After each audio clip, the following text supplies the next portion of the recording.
Welcome to Friendly Banjo Atheist. My name is Steve Baughman. Do atheists contradict themselves every time they make a moral claim? A lot of Christians say we do, and they have this powerful theory that I call the moral ostrich argument that they use against us. Here's how it goes. Take the proposition stealing is wrong. In order for that proposition to be true, there has to be some ultimate moral authority who either makes it true or who tells us that it's true. And that moral authority cannot be human, because that would make morality a matter of human opinions. So that moral authority has to be something supernatural, some supernatural entity.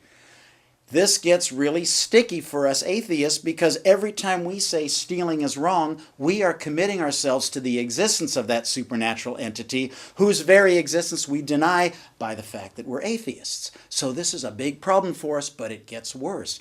Our Christian friends tell us that this is such a devastatingly powerful argument against atheism that they don't even have to listen to us when we open our mouths and talk about morality.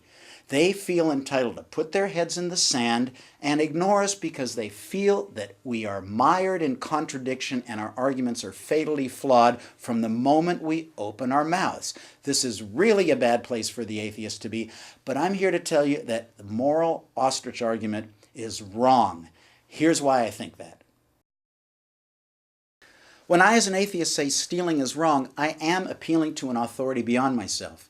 But it's not a supernatural authority, nor is it an authority whose existence I deny. I'm appealing to my linguistic community, that same community that invented these words and tells us what they refer to. That community that says, however we define wrong, stealing is one of the things it refers to.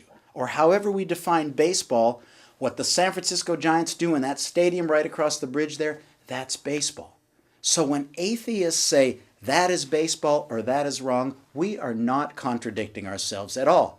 On the contrary, we're being totally consistent by only appealing to the kinds of authorities whose existence we accept, human authorities. We may be wrong in our philosophy, we may be wrong with our moral conclusions, but to say that we contradict ourselves when we make moral claims is false. So please, Christian friends, stop saying that. At this point, our Christian friends have a couple of really important issues they can raise. First of all, they can say, okay, let's grant that by human convention, stealing is wrong. But is it really wrong? That's a great question that raises all sorts of complex and interesting issues in philosophy of language around whether moral propositions function differently from non-moral propositions.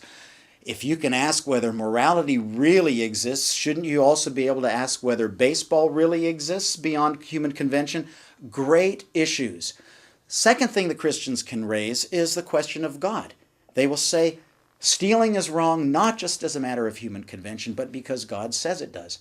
That's a great issue. And if it's true, it's true. If there's a perfect being who says that about stealing and about morality, that is right, and we atheists are wrong. So these are fantastic issues that we want to be engaging our Christian friends on. But notice what just happened in our conversation. The Christian has changed the subject. They're no longer accusing us of contradicting ourselves at the outset.